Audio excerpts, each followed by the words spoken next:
Time Warner Cable and Metro Sports presents RacinBoys TV with Scott Traylor and Kirk Elliott. A look at racing in the Midwest and around the country. Brought to you in part by McCarthy Chevrolet and RacinBoys.com.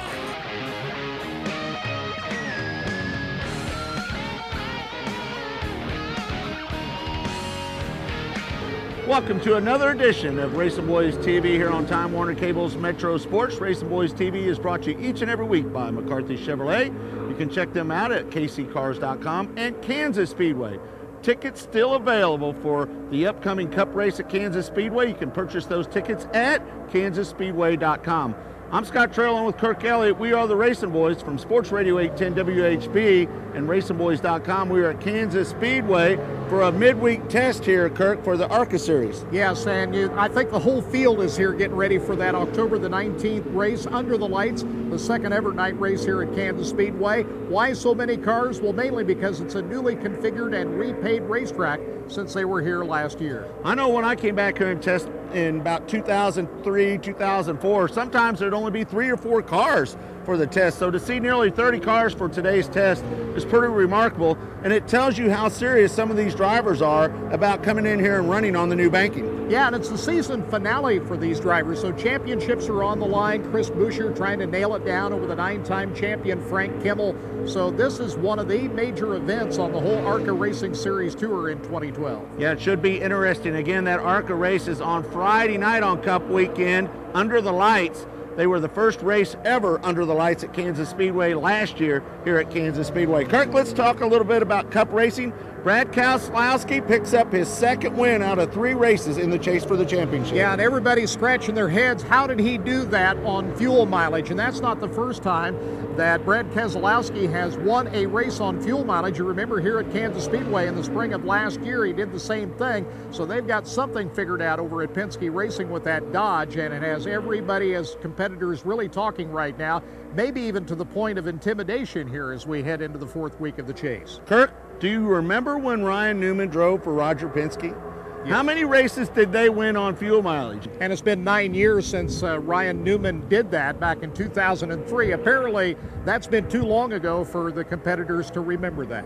Yep, Brad Keselowski, the point leader. Jimmy Johnson falls back to second in the points. Yeah, Jimmy Johnson is still right there. He's, even though he fell out of the points lead, he didn't win Dover where a lot of people thought he would, but he still ran well enough there that he's still the man to beat. But Denny Hamlin, he ran better than most people expected at Dover. A lot of people didn't think he'd run well there at all because of his past history, but Denny Hamlin's got to be feeling very happy with the finish that he got out of Dover. No doubt about it. That's the one race, if he could get out of there with a good finish, it's going to help him make a run at that championship towards the end of the year.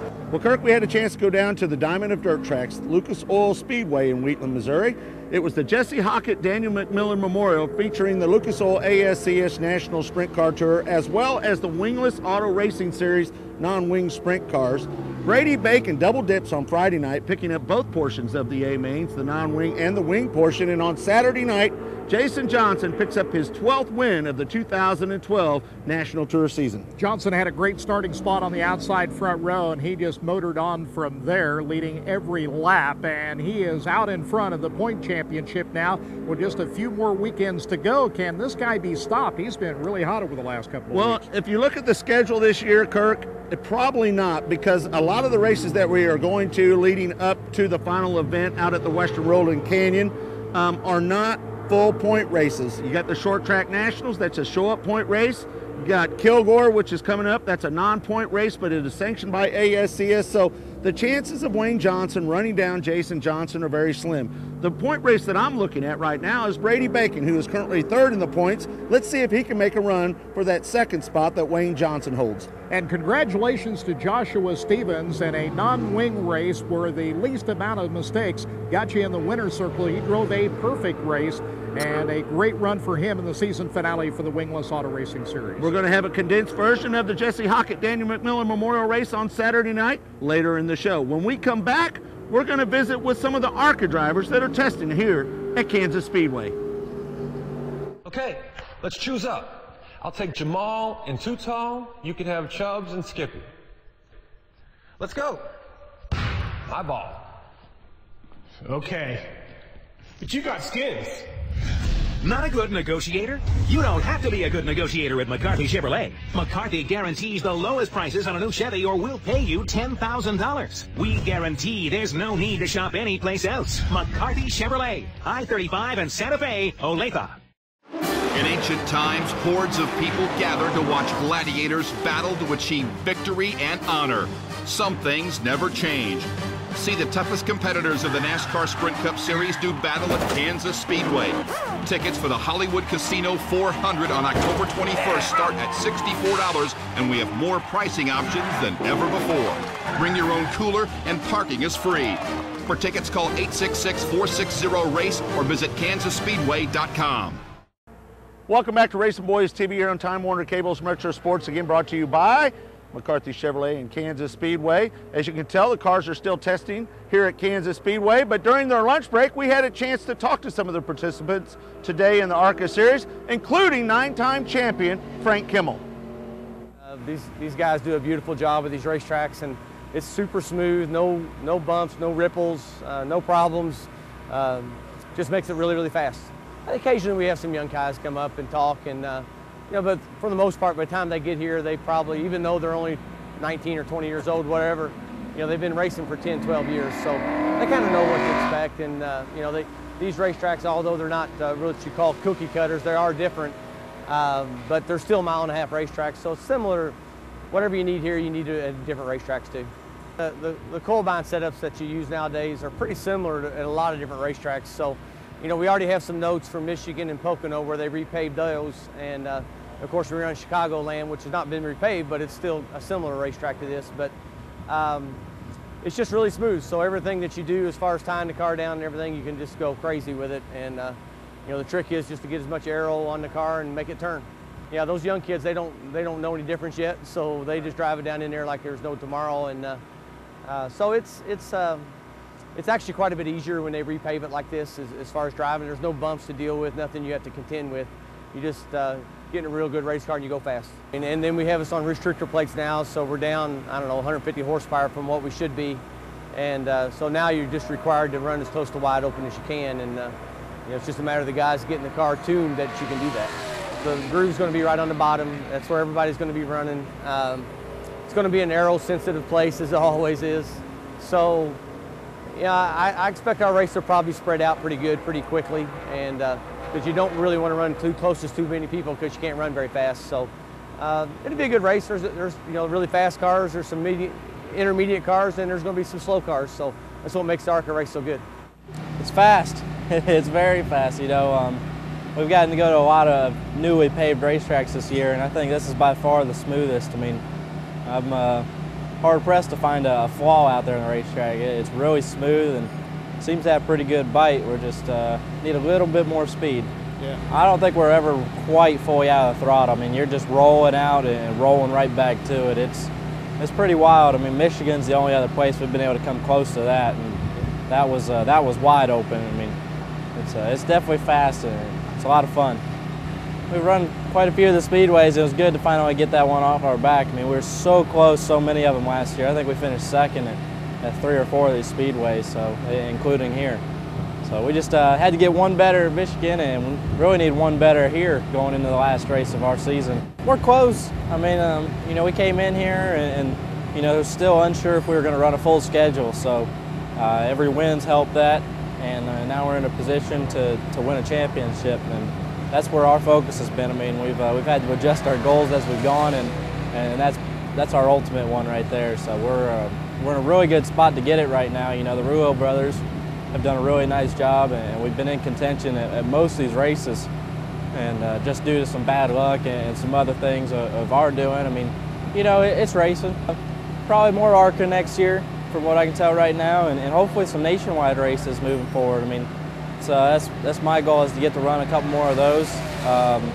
Need some sponsor dollars, obviously. I mean, somebody to come along and help out and wants to get some airtime. But you know, I'm still working on that right now. I mean, you could probably guess as good as I could, yeah. But we're trying. This is the closest thing you can get to a cup car, and I'd say probably really close to nationwide, being closer to Cup than nationwide is. I mean, we got more horsepower, less downforce. They're a handful to drive. I mean, it's a great learning ground, and especially at ARCA going into road courses and these dirt races and all these short tracks. It's a great place to learn. It should be a good race. From what I've seen during the test today, probably going to tighten up. The high groove isn't really there right now for some reason or another. I mean, it's slick, and it's kind of hard to figure out why. I mean, there should be grip everywhere, but I'd imagine we come back for the race, it'll be good two-wide racing and really fast speeds. The excitement for me is in the asphalt, there's no room for error. In a dirt car, you miss your line a little bit or get a little sideways, you can drive through it. Where in the ARCA car, if you give it a little too much throttle and break the tires loose, you could be in a world of trouble. And to me, that's what makes it exciting. Kind of keeps you on the edge of your seat, keeps you really focused. I really enjoyed how much longer the races are. The first race we ran was a track we're comfortable with size-wise, a little half-mile racetrack like we've always raced at. Speeds were similar and such. Come out to a place like this and it's a whole new ball game for us. Well, you can tell the drivers are really anticipating the race under the lights here at Kansas Speedway with the ARCA Series. Should be a lot of fun. Don't forget they're going to have a concert afterwards with Theory of the Dead Man as well. When we come back, we're going to talk to Cup driver Sam Hornish Jr. here on RacinBoys TV. Okay, let's choose up. I'll take Jamal and Tutal. You can have Chubbs and Skippy. Let's go. Eyeball. Okay. But you got skins. Not a good negotiator? You don't have to be a good negotiator at McCarthy Chevrolet. McCarthy guarantees the lowest prices on a new Chevy or we'll pay you $10,000. We guarantee there's no need to shop anyplace else. McCarthy Chevrolet, I-35 and Santa Fe, Olathe. As your power steering pump ages, seal leaks may occur, causing the power steering system to lose fluid. Your power steering system may also develop an annoying squeal, and the steering may become more difficult to handle. By using Lucas Power Steering Stop Leak, you will stop the seal leaks, reduce slack in rack and pinions, eliminate the squeals and hard spots in your power steering system. It is guaranteed to stop seal leaks or your money back. Lucas Power Steering Stop Leak. It works. Welcome back to RacinBoys TV, brought to you by McCarthy Chevrolet and Kansas Speedway. The ARCA Racing testing is still going on in preparation for the big night race coming up in a couple of weeks. Also here will be the NASCAR Nationwide Series and NASCAR Sprint Cup Series, and doing double duty in both those races will be Sam Hornish Jr., who is no stranger to victory lane here at Kansas Speedway. He won an IndyCar race here in 2006, but now he's a full-fledged stock car driver, and he's learned quite a bit, and he's improved a lot here over the last few years. He talks about that improvement and what lies ahead for the future. We can actually look at that, and it's not about us sitting there and talking about it, trying to translate what the other drivers even saying. We have hard evidence, on paper exactly what's going on. So there's been a lot of things that have helped attribute to why I've been able to do better. I think a little bit of it's me, a little bit of it's the EFI system and being able to see what I'm doing. But the biggest thing is just having the right people around me.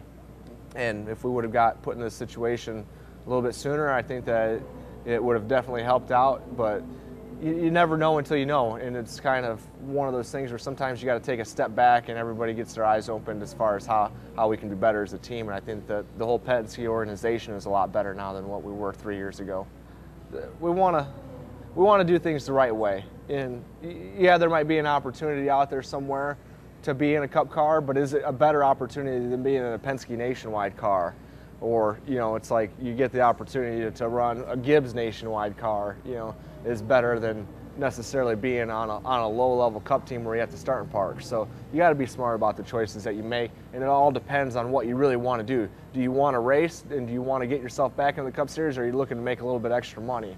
It all kind of plays out. I'm the kind of development driver right now, and sometimes there's development drivers that are guys that go and, how do they do behind the wheel, and I'm the development driver. How can we bring sponsors along? We've got a couple, key sponsors that we have now that either that I brought to the team or that were brought to the team and that started out with a single race with us and that have been able to build Alliance Truck Parts, couple years ago was a 1-race deal. Now, we're up to 24 races with them this year.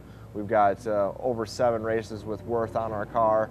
The Carlisle company was somebody that I brought to the team that is a Cup sponsor, so they're on Brad's car, but I felt good about the fact that I was able to bring them there. So I feel like we're trying to develop our sponsors, bring them along, get people, because it's pretty hard to find a full-time nationwide sponsor, let alone a full-time Cup sponsor with the way that the economy is right now. Roger's expressed it that he wants me to be back in one of his cars next year, whether it's nationwide or Cup. And I think part of the reason that I didn't get picked for the 22 ride is that they thought that they were pretty close to having the 3rd Cup car taken care of, and since all that kind of went away. Things didn't work out exactly the way that they had planned. So it's a little bit frustrating to not get picked, but I kind of understand why they did some of the things that they did. And there's not a lot of opportunities out there that are paying rides right now. Not that I'm looking to go somewhere else, but I'm just still thankful for what I do have. And Roger and I have been loyal to each other, and looking forward to trying to figure out how to get back in the Cup Series together. I still don't have anything done for sure, so I mean, I know that I'll drive the 2013 Ford because I'm going to drive it tomorrow at Talladega for the test. So that's all I really know about it right now. I feel like the move for Roger was a good thing because it allowed them some stability with having a long-term contract with Ford, and it also provided us a measuring stick to be able to say, all right, this is what we're doing with Dodge, but we don't know how we are. Are we better than what we should be, or are we worse than where we should be? That's the thing that going to another manufacturer that has, other teams, will provide us a measuring stick of where are we really at with our organization. Well, Scott, Sam had some very interesting things to say about the process, how it's taken this long for him to get competitive at this level. He has certainly done that now with a lot of hard work. And I think it surprised a lot of people how long it's taken for him to get at this level. I think a lot of people think stock car racing is easy. And if it wasn't for the support of Roger Penske, I think Sam Hornish would be back in IndyCar racing by now. He had his stint over on the Cup side. It didn't work out for him. But Roger Penske believed in Sam Hornish. Enough so that he put him full-time in the Nationwide Series, and he was able to get his first win. Let's just hope that he gets a full-time ride in 2013 on the Sprint Cup side. Well, you root for him. He's such a great guy, a very loyal soldier. Ego doesn't get in the way. It fits the culture at Penske Racing, and he'll do all he can to help Brad Keselowski win that championship on the Cup side. Absolutely. All right, when we come back, we're going to have coverage from the Jesse Hockett Daniel McMillin Memorial at Lucas Oil Speedway. I've got this friend, big NASCAR fan. Yeah! Totally into it. I say, man, I don't get it. What am I missing here? My buddy says, dude, you have no idea. Come on out to Kansas Speedway and see what you've been missing. Tickets for the Hollywood Casino 400 on October 21st start at $64, and we have more pricing options than ever before. Call 866-460-RACE or visit kansasspeedway.com. Welcome back to RacinBoys TV here on Time Warner Cable's Metro Sports, again brought to you by McCarthy Chevrolet and Kansas Speedway. As you know, if you've been watching RacinBoys TV this year, from time to time we try to go out to a race and film that race, condense it down to 5 minutes and show it to you here on RacinBoys TV. This week, it's the Jesse Hockett Daniel McMillin Memorial at Lucas Oil Speedway. Thank you all so much for showing the honor, respect, and support that you have shown the Hockett family as it's time to go racing. Ladies and gentlemen, there is no time for tears. There is no time for sorrow. There is only time to see who makes it to the checkered flag first as they work into turns 3 and 4. Ladies and gentlemen, here come the Lucas Oil American Sprint Car Series to the green. And just like that, Jason Johnson will jump out to the race lead. Johnson will lead Brian Brown to the back straightaway. Shane Stewart running in third. Brady Bacon running in fourth. Tony Bruce Jr. will crack the top 5. Him and Logan Ford are going to have a good side-by-side battle through turns 3 and 4. As Jason Johnson will lead lap number 1. Already a 0.645 second advantage between him and Brian Brown. Going after the 28 of Jonathan Cornell now as he's made his way back by the 21 TX of Brandon Sure as the caution waves around the Lucas Oil Speedway. Driver coming to a stop is the ARC ranking number 2 of Dustin Morgan. Caution lights are down, single file, your field, working up a turn number 4. 4 laps in, 26 laps to go, we're back underway.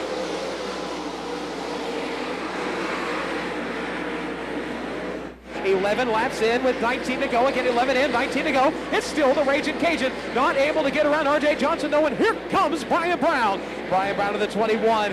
Has knocked it down to 0.6 of a second, 0.624 seconds behind the 41 of Jason Johnson, and he's not done there. They're going to work into turns 3 and 4. Both drivers only about 2 car lengths away from each other as they work on a turn number 4. We will put 13 laps in the books. It's still Jason Johnson leading. Now by only 0.4 of a second over Brian Brown's Casey General Store number 21. The battle for the race lead about to be good as they are running side by side right in front of your leaders. Shane Stewart's closing in. Brady Pickett's closing in. It's about to be a 4-car battle up in the front of the field as Jason Johnson makes his way by the 76 of Jay Russell. Look like maybe some contact between those two as Russell up off the racing surface. He is down to the penalty. Unfortunately, his night is done with 14 laps in the books as we'll come to the halfway point this time. 15 in, 15 to go. It's Jason Johnson leading. R.J. Johnson off the throttle into turns 1 and 2. That's going to hold up Brian Brown. Brian Brown goes to the high side, hops away, rear tire of the 71. Shane Stewart's going to make his way by. Brady Bacon's going to join him. Brady Bacon and Shane Stewart make their way by. Shane Stewart up in a second. Brady Bacon up in a third. Brian Brown trying to move around the slower 71. Now R.J. Johnson's down to the infield, but Brian Brown gets the short of the stick. He falls back to 4th, and Tony Bruce Jr. is right on his back bumper. But that is going to give all the breathing room in the world to the 41 of Jason Johnson. Shane Stewart trying to run him down now. He makes his way by the 48 of Jake Martin. Stewart starting to close in now as we come to the final 2 laps around the Lucas Oil Speedway. As Shane Stewart wants it, he'll have to come and get it. As they work into turns 1 and 2, Shane Stewart like a Don Garlitz funny car down the back straightaway. He has got the tires smoking. He is to the back bumper of your race leader as they make their way around the 82 of Justin Henderson. The white flag is out and it's game on for the race lead. The 3G of Shane Stewart right to the back bumper of your race leader. They work at the turn number 2. Johnny Herrera, a left rear tire, make that right rear tire exploding on the 45X as it comes to the top of the high side. They'll work on the turn number 4. This time, the caution will wave. The caution waving instead of the checkered flag. Set to go back green, Jason Johnson for 2 more times around. As they work up a turn number 4, the green flag is out 2 more times around the Lucas Oil Speedway.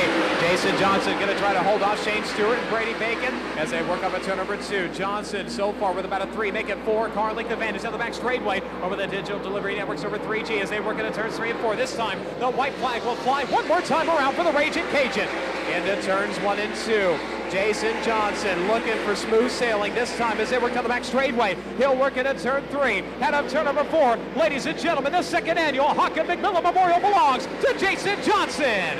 Jason Johnson picking up the win. Shane Stewart going to cross the line to second. Brady Bacon will take third. Brian Brown in fourth. Logan Forler pulling off a top 5 finish on the final lap. Jesse and Daniel are great friends of Philip and I, and you know, I'm lucky that Phil and I are still on this earth. I know Jesse and Daniel are in a better place, but I tell you what, he must ride with me. I mean, that guy was a great friend of mine, and to win this many Jesse Hockett Memorials, I'm not sure, is this the 3rd or 4th one?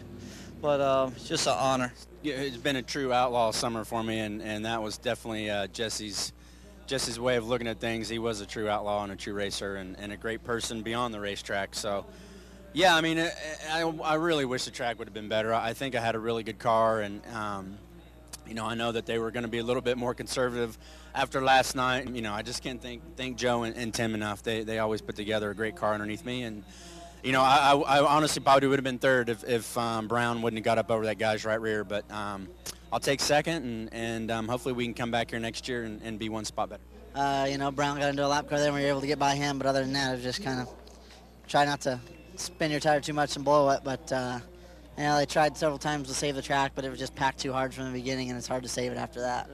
Well, there you have it, the Jesse Hockett Daniel McMillin Memorial A Main on Saturday night. Congratulations to Jason Johnson on his 12th ASCS National Tour win of 2012, his 3rd overall. Kirk, it looks like he's on his way to picking up his 3rd championship. Yeah, you start him up on the front row. He was going to be hard to beat on Saturday night. Hey, also congratulations to Joshua Stevens for winning the non-wing feature event. We want to thank you for tuning in, and again, our sponsors, McCarthy Chevrolet and Kansas Speedway. For Kirk Elliott, I'm Scott Traylor. We'll see you next week right here on RacinBoys TV.